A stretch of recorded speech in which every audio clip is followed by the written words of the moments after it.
Welcome to the Midwest. My name is Jesse, and I'm a personal trainer and a breathing coach. And so one of the most common questions that I get is, Jesse, what is the best breathwork technique to do before a workout, or before exercise, or before going into the ring for a performance, or any kind of a time whenever I need to be at my best?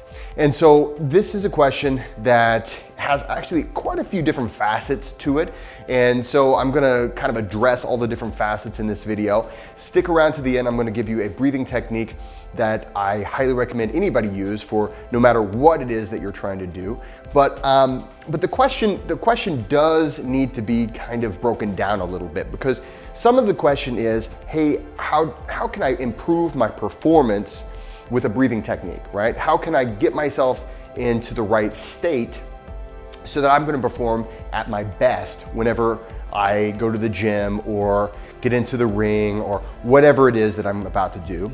The other half of this question, I think, comes to more of a question of like, Jesse, how am I going to breathe to get the most out of my workouts? Just basically perform better when I'm at the gym so that I can benefit from those workouts more. So let's talk about those. I'm gonna break them down just a little bit. First of all, when it comes to performance, the biggest thing you're gonna wanna think about is state. So one of the beauties of breath work, one of the prime reasons why everyone should be practicing breath work, is that it gives us an ability to safely and effectively affect our state. So our state of arousal is something that it can be different depending on what happened that day. So you go to the gym, or maybe you're gonna go compete or something like that. Maybe earlier that day, you had a great day, awesome. And maybe you're super relaxed, and then, man, you're just perfectly ready. You're in the appropriate state to go and perform and have a great workout. Or maybe you just broke up with your significant other, or maybe you just almost got in a car accident. Maybe you did get in a car accident right beforehand, and then you somehow made it to the baseball game. Actually, I did that once. So the thing is, depending on where you are when you arrive at the gym, that is going to determine the breathing techniques that you should perform to get you into the right state. Now, I wrote a whole book about this. If you want to take a look at the link below, A Practical Guide to Breathwork, where I give you all sorts of different breathing techniques that you can use to adjust your state. And so, and I go into greater detail as far as how this all works and how breathing affects your autonomic nervous system and how you can use breath to affect these things. But for the sake of this video, what I want to do is say, first of all, you need to be aware of where you are when you get to the gym. So when you get to the gym, are you already at a state of fight or flight? Are you just dragging yourself to the gym because you're incredibly relaxed, or maybe you're tired, or things like that? So you need to think about what state you're in, and then of course, what action are you about to perform? So for instance, there will probably be a big difference between the state that you would want to be in if you're going to perform something like basketball, baseball, something where you're gonna need to be nimble, you're gonna need to be thinking on your feet, you're gonna have a lot of nuanced movements, versus, for instance, maybe powerlifting, where you're doing a lot of the prime movers, and there definitely is technique involved, but it's mostly prime mover muscles that you're using, and you're wanting to get power over, nimbleness and your dexterity. So there's some differences as far as the state that you might want to be in. And if you've ever seen a power lifter lift, man, before you just get the lightning and thunder almost coming at them, they're just about to lift, versus the kind of calm state you might want to be in before sparring with MMA, or maybe going to do jujitsu or something like that.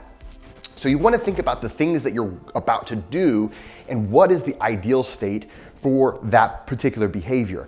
And you're going to want to use a technique that will take you from whatever state you're in right now to the state you want to get into. Now, this is one of the prime things that I work with when I work with athletes, is we have to learn how to detect what state we're in, and we have to learn the tools that we can use through breath to bring us to the state that we want to be in for optimal performance. So this is why the answer to this question is not just going to be one thing, because it depends on how you show up. Okay, so it might be something where you really get active. You want to activate your autonomic nervous system become more sympathetic dominant. Maybe it's something you're already showing up and you're freaking out, man. So you need to dial it down. So it really depends on where you are as far as what breath work is going to get you the best performance. Now, having said that, a lot of you guys are saying, hey dude, I'm not really worried so much about performing, you know, in the ring or in the octagon or on the court or something like that. I'm trying to get in shape. I'm trying to get the most out of my workouts. I want to be able to go in the gym, get a great workout and recover and get all those benefits from regular exercise. Cool, let's talk. So first of all, you want to think about this. You're also going to want to think about state. Okay, so state is definitely, it's never going to not be part of the equation. But one of the biggest things that oftentimes we do whenever we go to the gym is we caffeinate, right? So whenever you caffeinate, that's fine. I'm not going to badmouth coffee or pre-workouts or whatever it is. Caffeine it's most people's drug of choice, all right? It is a drug, but you know, it's a drug of choice for most people. And it's very common to do pre-workouts and things before you work out to get energy, right? And again, if you think about what you're doing, you are adjusting your state. Now you're doing it with a chemical as opposed to your breath. Now here is an idea that I just want to float your way.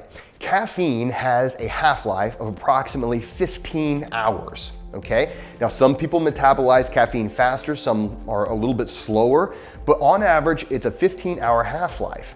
Now, what that does is it puts you in a state of fight or flight, or a sympathetic dominant state would be more accurate.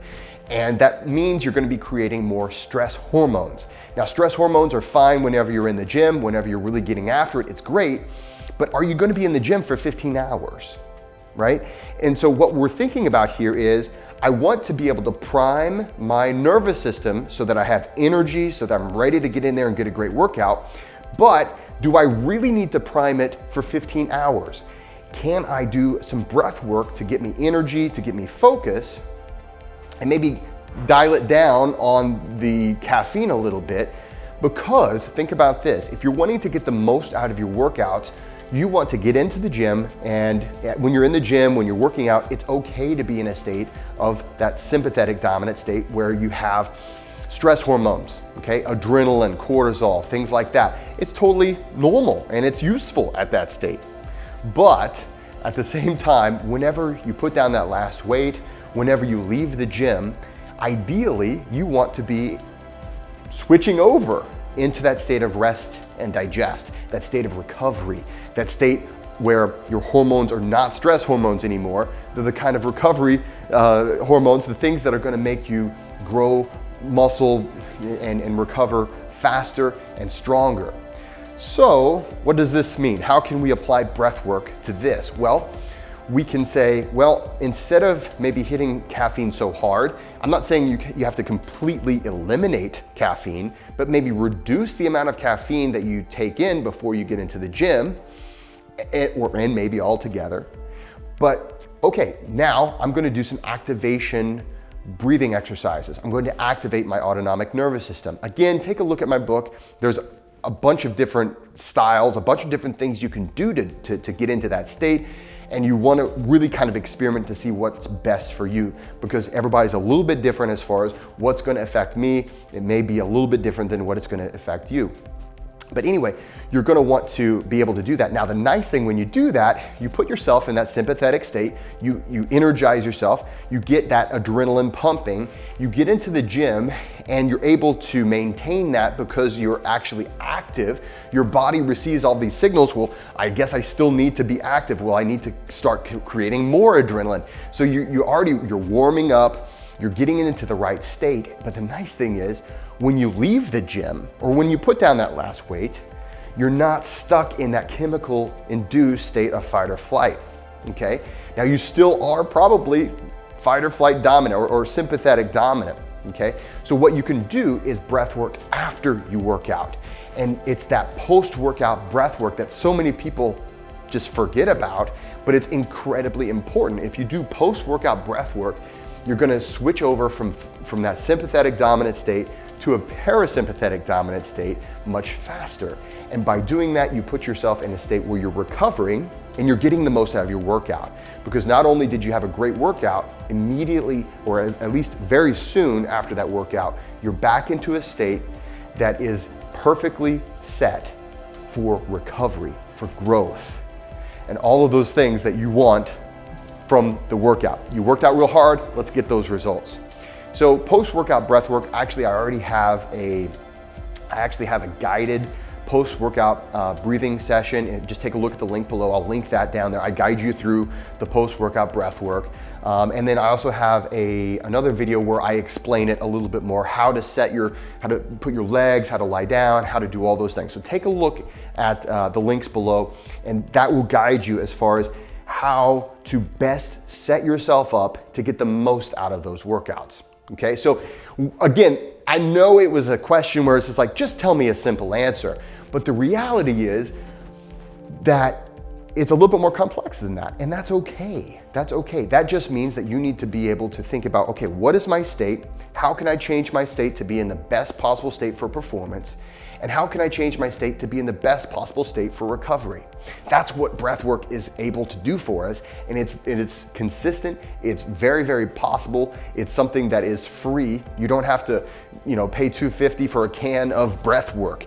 You've got it right under your nose already. So utilize that. Now, having said all of this, let me give you a breathing technique that you can use to increase the amount of red blood cells in your body temporarily, so that you can use this before every workout and then also before competitions and things like that. So this is something that I use with my athletes. And in addition to adjusting state with other breathing techniques, one of the techniques that we always use is the maximal breath hold technique. And what we're doing is, I like calling it the spleen activation technique, because that just has a really nice ring to it, right? Spleen activation technique. Well, what it is essentially this. You're gonna take a regular breath in and a regular breath out, and then you're just going to hold your breath. And that's gonna be on a neutral lung. So it's not a full lung, it's not an empty lung, it's a neutral lung. So, and I can still talk because I still have some breath left in my lungs. I haven't taken another breath. Just a regular breath in, a regular breath out to a neutral lung, and you're gonna hold your breath until you just can't hold anymore, okay? You really, as long as you can hold your breath, you hold your breath. Then take a breath in, not a huge breath, nothing crazy, but just try to do a regular, normal breath, and then hold your breath for as long as you can again. Now don't worry if these breath holds get shorter and shorter, that's normal, but each time you just take a regular breath in through your nose, out through your mouth, and you hold your breath as long as you can. You repeat this 5 times. And what you're doing is you're sending a signal. Actually, the spleen will receive a signal that you are in a low oxygen environment. And therefore your spleen says, okay, I know how to handle this. So your spleen will release more red blood cells. Now, there's a lot of different studies on this, and some studies say this effect will last for 10 minutes. Others say it lasts for a whole hour. And my opinion on this is that it just goes to show that we are very diverse as human beings. So I can't tell you it's going to last exactly how, 30 minutes or whatever, but at least it gives you a bump. And if you do this right before your workout routine, if you do this right before your competition, you'll at least for 10 minutes, you'll have an increased store of red blood cells, which means that you're able to utilize oxygen. You have a higher oxygen carrying capacity in your blood.